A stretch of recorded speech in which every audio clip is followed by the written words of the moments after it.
Bonjour à tous, nous sommes le mercredi 13 mai, évidemment on va ouvrir le journal du jour avec la conférence de presse de Florentino Pérez qui est partie dans absolument tous les sens, qui a eu un retentissement médiatique absolument majeur. Certains s'imaginaient la démission de Pérez au cours de cette conférence de presse, et bien ça a été tout l'inverse. Il a réaffirmé sa volonté de s'inscrire dans la durée au Real Madrid et on reviendra à la fois sur la grande décision annoncée, à savoir les élections, mais aussi quelques éléments médiatiques qui ont fait grand bruit et moi-même j'ai réagi à chaud, je dois bien l'avouer, mais j'en reviens toujours pas. Nous parlerons également de Kylian Mbappé qui se prend la tête avec Jordan Bardella, oui vous avez bien entendu ce que je viens de dire. Nous parlerons de la Ligue 3 qui a officiellement trouvé un diffuseur et surtout qui est traité avec une approche que je trouve extrêmement intéressante. On enchaînera avec Bruno Genesio et son avenir qui aujourd'hui pose question et il y a un suspense absolument insoutenable. Et enfin, toujours concernant l'avenir, on s'interrogera sur celui de Lee Kang-in du côté du Paris Saint-Germain, mais on en profitera surtout pour faire le bilan calmement, se remémorant chaque instant de son aventure parisienne. Installez-vous confortablement, c'est un journal qui va piquer, où il y a beaucoup de sujets polémiques, on va pas s'ennuyer. Bienvenue pour le journal du jour. Il faut débrancher Papi Pérez du côté du Real Madrid, là c'est plus possible, il est juste en train de partir en vrille de façon hallucinante. On commence par quoi? Je vous propose de commencer par ça. Il y a des sous-entendus sexistes sur les connaissances du football d'une journaliste. Oui, il y a une attaque de la presse, mais aussi en mode bon gros misogyne. Si vous avez un doute, il a aussi balancé à un autre moment « Laissez la femme parler, le reste vous êtes si moche » en renvoyant une autre journaliste à son physique et en insultant le reste de ses confrères. Il y a aussi le délire autour de l'arbitrage. Alors les Madrilènes vont me dire qu'il a raison, les Barcelonais me disent exactement l'inverse. Mettez-vous d'accord entre chamailleurs et revenez me voir. Et enfin, il y a le côté « Je lance une élection, faites-moi face », sauf que quand tu sais que pour se présenter, il faut quasiment 200 millions d'euros de garantie et que les élections vont avoir lieu dans quelques jours, eh bien c'est facile de montrer les muscles quand tu annules la possibilité pour tout concurrent de se pointer. Le Florentino Pérez du côté du Real Madrid, j'ai l'impression de voir le protecteur dans la série The Boys. J'ai l'impression de voir une sorte de Donald Trump du football s'exprimer.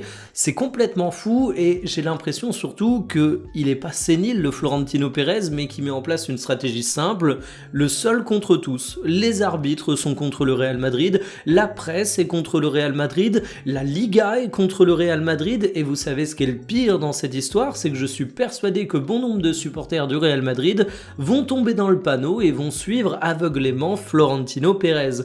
C'est pas étonnant qu'il apprécie autant José Mourinho parce que j'ai beau avoir une admiration sans borne pour l'entraîneur portugais, il faut avouer que le seul contre tous ça fait partie de ses méthodes classiques, mais alors dans ces déclarations de Florentino Pérez, c'est juste hallucinant à quel point ça manque de classe. J'ai du mal à comprendre comment on peut encore voir le Real Madrid comme un club qui incarne la classe quand tu vois ce genre de choses.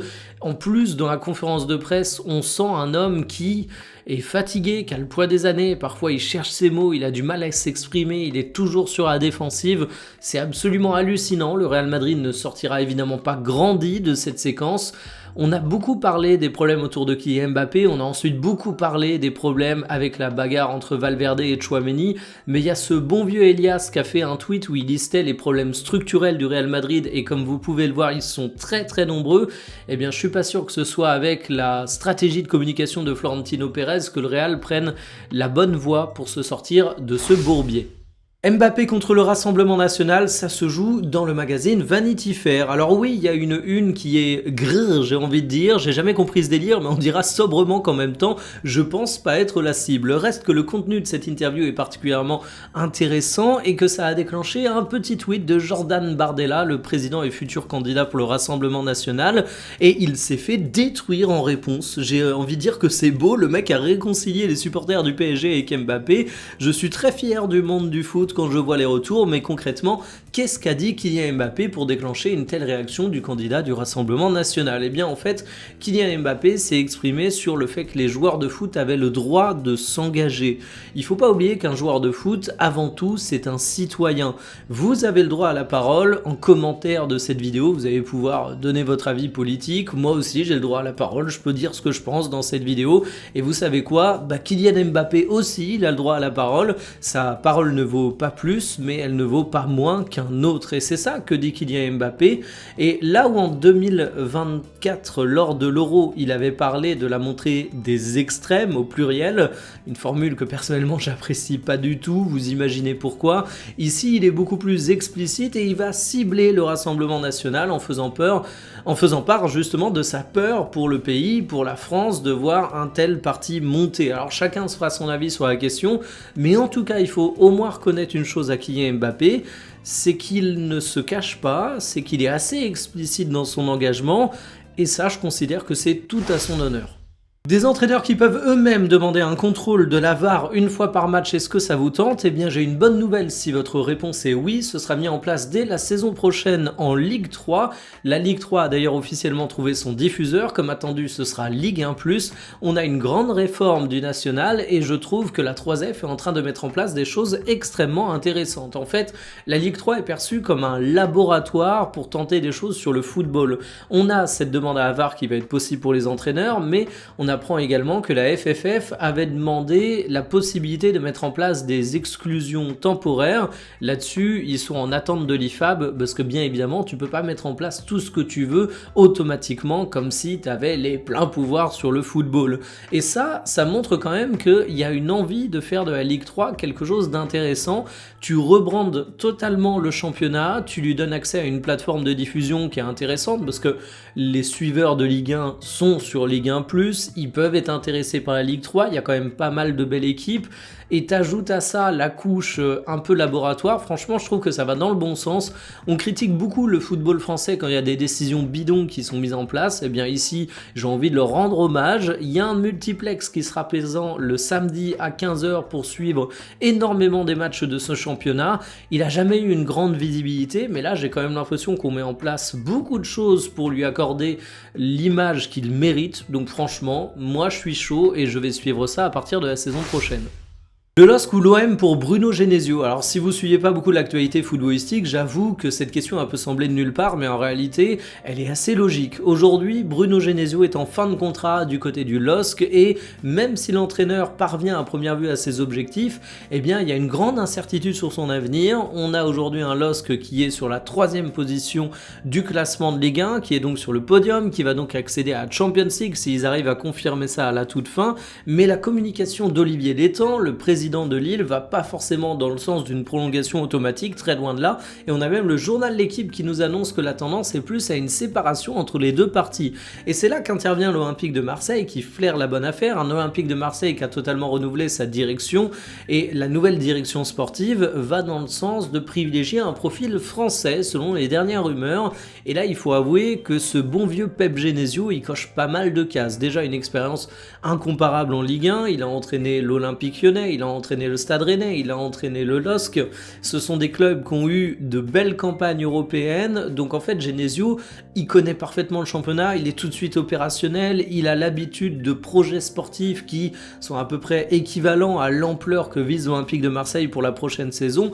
Donc si tu vas aller sur un coach français, ça peut vraiment être pas mal. En plus, Genesio, il a réussi à faire progresser des jeunes, il a réussi à fédérer les groupes. Alors on pourra dire que ça part toujours en sucette au bout de la 2e année, je suis plutôt d'accord, mais finalement, quels entraîneurs font 3 ans dans un club? Ils sont très peu nombreux, d'autant plus dans un club mouvementé comme l'Olympique de Marseille. Si déjà tu arrives à choper Genesio et qui fait 2 bonnes saisons à Marseille, je pense que l'OM sera extrêmement satisfait.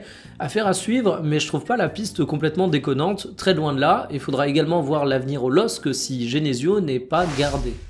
Lee Kang-in du côté du Paris Saint-Germain, est-ce que c'est un échec ou est-ce que c'est une réussite selon vous? Si je pose la question, c'est pas par hasard, on apprend dans le journal L'Équipe et pas mal de médias vont en sens que le joueur sud-coréen pourrait prendre la porte de la sortie au cours de ce mercato estival. Ça pourrait être Ak Liuch qui serait recruté pour le remplacer, un recrutement qui va être onéreux vu à combien est estimé le jeune monégasque, mais ça c'est encore un autre sujet. Aujourd'hui, on va se concentrer sur Lee Kang-in. Alors concrètement, c'est un joueur qui a toujours divisé la fanbase parisienne parisienne, j'ai l'impression, parce que il y a beaucoup de gens qui l'apprécient, mais il y a également beaucoup de gens qui sont critiques envers lui, mais en fait j'ai l'impression que c'est surtout un décalage des attentes. C'est un joueur qui est arrivé au cours de l'été 2023 pour la modique somme de 22 millions d'euros. Depuis, sa valeur marchande a progressé, il est à 28 millions d'euros, c'est déjà bon signe, mais en fait à 22 millions d'euros, dans un club comme le Paris Saint-Germain, t'arrives pas en tant que titulaire. Pour vous donner une idée, si Mayoulou part au cours de ce mercato estival, parce qu'aujourd'hui il y a des interrogations sur son avenir, c'est un joueur qui est estimé à 40 millions d'euros, donc il pourrait partir pour quasiment 2 fois plus que ce qu'a coûté Kang In Lee. Autant dire que le Lee Kang-in, tu vas pas attendre de lui les performances d'un titulaire, vu que c'est un achat entre guillemets peu onéreux pour le Paris Saint-Germain, même si ce serait énorme pour tous les autres clubs de Ligue 1, j'allais dire la majorité, mais non, tous les autres clubs de Ligue 1. Alors il vient en tant que joueur de rotation, et ce qu'il a apporté dans la rotation, en termes de temps de jeu, bien évidemment, il a eu en 3 saisons, en comptant celle-ci, un temps de jeu de titulaire bis, une utilité certaine dans l'effectif, quelques bonnes statistiques, et d'ailleurs au niveau de ses postes, je trouve ça très intéressant, parce qu'il a été essayé à de nombreux endroits, c'est une grande qualité pour un joueur de banc, il peut combler les brèches, et certes, il a peut-être jamais eu le niveau pour être un titulaire du côté du Paris Saint-Germain, mais il a quand même une utilité absolument incontestable. Et justement, sur son niveau, d'un côté, vous avez les détracteurs de Lee Kang-in qui vont vous dire que c'est un joueur un petit peu neutre, la cristalline des boissons, si on fait un équivalent boisson football, et ceux qui défendent Lee Kang-in vont mettre en avant le fait que c'est un joueur qui a une bonne qualité technique, qui a une bonne vision, qui a quand même quelques stats et qui arrive parfaitement à rentrer dans le système de Luis Enrique. De mon côté, je suis plutôt en défense du Sud-Coréen, je trouve que c'est un joueur offensif qui a été intéressant du côté du Paris Saint-Germain, qui pourrait encore l'être à l'avenir s'il reste à Paris, et en fait, le gros malentendu, c'est attendre de lui les performances d'un titulaire. Dans un club comme le PSG, tu peux pas avoir que des joueurs qui luttent pour une place de titulaire. Évidemment, tout le monde rêve de ça, tout le monde rêve d'une compétition permanente et d'une saine concurrence dans une bonne ambiance avec une émulsion qui fait que les joueurs s'améliorent sans cesse. Mais la vérité, c'est que tu as quand même une hiérarchie qui se met en place assez logiquement et que quand tu fais venir un mec 22 millions d'euros à l'échelle du PSG, tu t'attends pas forcément à ce qu'il challenge les titulaires. Pour moi, c'est un joueur qui a toujours rempli le contrat, et preuve de sa réussite, c'est que s'il part au cours de ce mercato estival, ça m'étonnerait pas que le PSG fasse une petite plus-value sur lui. Donc il a été utile durant ces 3 saisons, tu vas peut-être faire une petite plus-value, mais dans le pire des cas, tu perdras pas d'argent. Contrat rempli, félicitations monsieur. Terminé pour le journal du jour. Hier, je vous ai donc parlé de Julián Álvarez du côté du Paris Saint-Germain. Je vous avais dit que ça me tentait pas mal et c'est assez marrant parce qu'au moment où j'ai pris la décision de faire la vidéo, les pistes se sont un petit peu refroidies et depuis elles se sont à nouveau un petit peu réchauffées. C'est le genre de dossier de toute façon où tant qu'on verra pas le joueur poser avec le maillot, on pourra avoir absolument aucune certitude parce que finalement même les clubs eux-mêmes n'ont sûrement pas de certitude. Mais ça m'a bien éclaté de faire ce sujet. Cet après-midi, on retournera sur quelque chose d'un peu différent normalement. J'ai 2 sujets en tête, je vais pas vous faire une Harry Kane pour ceux qui ont la ref, donc je vais pas vous teaser un truc qui risque de pas sortir. Je vous donne rendez-vous néanmoins cet après-midi aux alentours de 17h et j'en profite pour vous dire que demain c'est férié en France certes, mais il y aura quand même un journal, donc rendez-vous cet après-midi aux alentours de 17h et demain à midi pour l'habituel journal. Salut!